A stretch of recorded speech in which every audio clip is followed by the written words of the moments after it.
Everyone, I hope you are doing well. Today we will talk about how to fix or how to solve the problem of emulated on Suno app. You will click on settings. Here we go to apps, default apps, app settings.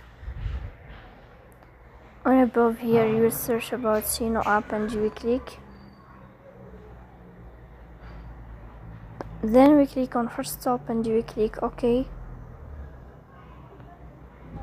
Here we go to storage.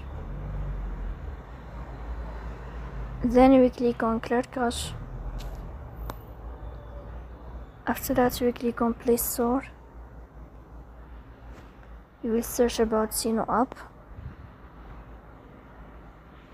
And then you will update your app if you find the update here. So that's all. Don't forget to support us by like and subscribe. See you next time.